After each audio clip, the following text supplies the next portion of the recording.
Hello students. So here we are. We will discuss the questions given towards the end of your story. First, the short questions. Now the first question says, it's a quotation from the book. It's a line taken from the story. Suddenly and by some unaccountable force. The question is, what could have forced the refugees to leave their land? The author has given the reason herself. She says there was flood.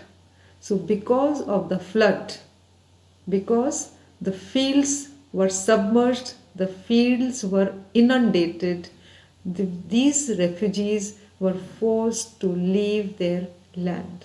So this is the answer. What could be the unaccountable force? The floods are the unaccountable force. Next, were the refugees really alien to the new capital? Alien means unknown. So there are some reasons which tell us that yes, these people had never been to a city. And what are those reasons? First of all, they are walking on a concrete sidewalk. They had never seen a concrete road. So for the first time they are seeing that place. There are automobiles on the road, that is, there are motor cars, etc., which are running there. These people had never seen. There are shops on both sides of the roads, and the articles in the shops were totally new for these people. So these are some of the reasons which tell us that yes, these people were alien to the land. They were newcomers. And in the next question also, it's the same answer. The question says, name any two things in the new capital which the refugees had never seen before. So the concrete road and the automobiles were the two things which these people had never seen before. Fourth question is, why did the refugees look at nothing and pass as if in a dream? I discussed this in the introduction also, because these people were not ready for such an incident. They could never imagine that they would one day have to leave their village. So these people were in a shock, they were in a trauma, they were in a shock, they were in a state of disbelief. They were not ready to believe that such a situation had happened with them, that they had to leave everything behind and walk empty handed out of their houses. So that they were walking as if they were still trying to come to terms with the reality which they had faced, the harsh reality before them, that they had to leave their village. The next question, neither did they look at them.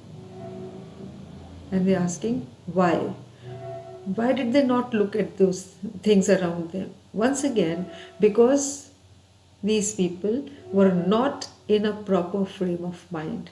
They were still in a state of shock. So they did not look at any of them. What was the reaction of the city dwellers who noticed the refugees? And if you remember two words which the author has used, the words are bitter heartiness.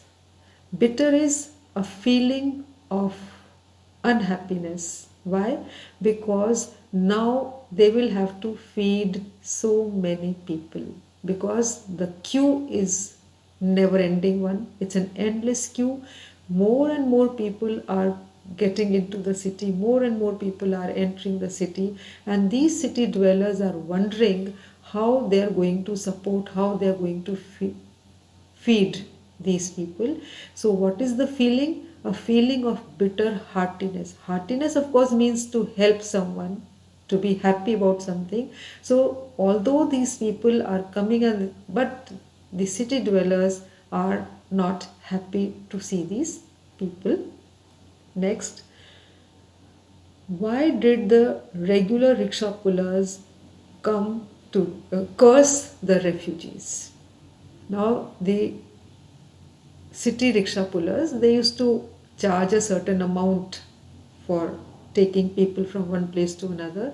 But because these refugees are looking for some job, they are looking for some temporary prop, temporary support. So even they are men of character. They are hard-working people. They don't want to beg. They want to earn their living. So they are hiring rickshaws and they are ready to take people from one place to another even at lower charges. Even by charging less money, they are ready to go. So the city rickshaw pullers, they curse these refugees. What showed that the refugees were all from one region? Their uniform, that is the garments that they were wearing, the articles which they were carrying. These two things tell us that they all belong to the same region. They all were carrying two baskets which were hanging from a sling, and in those baskets there were quilts and there were cauldrons.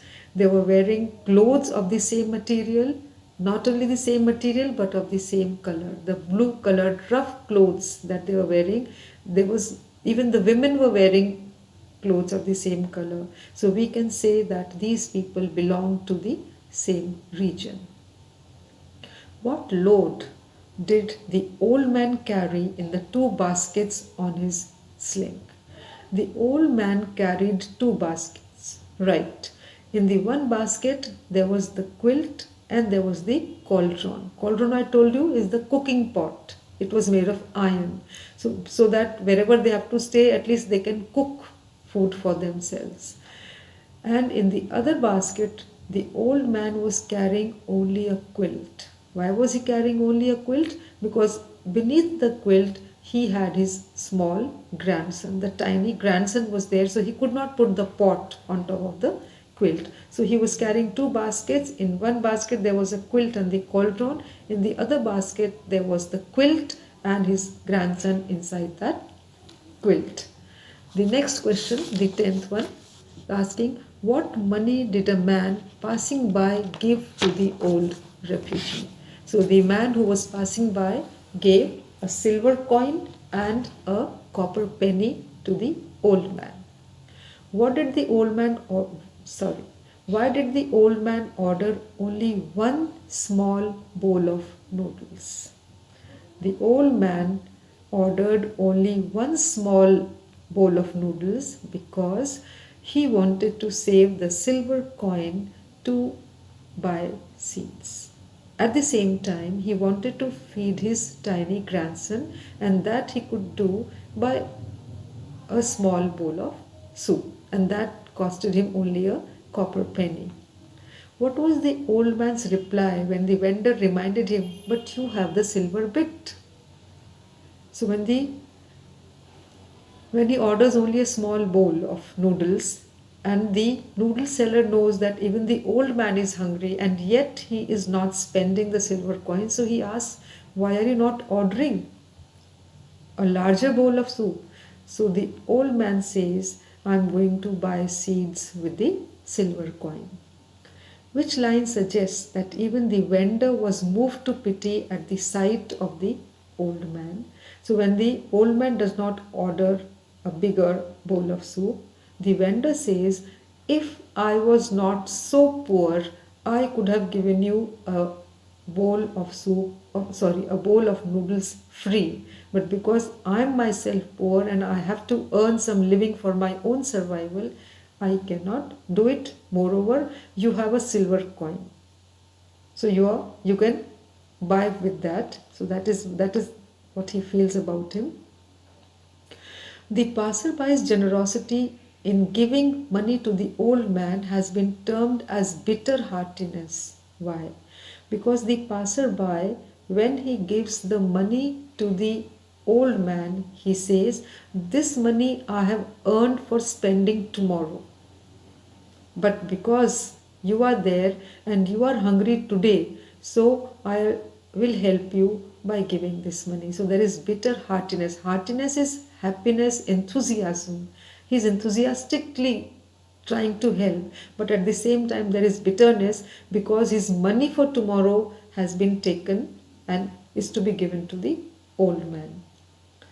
When he saw the silver, he would not put out his hand. What trait of old man's personality is reflected by this? When he sees a silver coin in the hand of the passerby, the old man does not put out his hand to beg. That shows he is a man of self-respect. He is a man who does not want to beg. He would rather die than to beg. So he is a man of self-respect and integrity. That is why he does not put out his hand for begging, even when he sees a silver coin in the hand of the passerby. So here we have discussed these 15 questions which require short answers. I hope this was helpful, and next time we will discuss the longer questions. See you next time.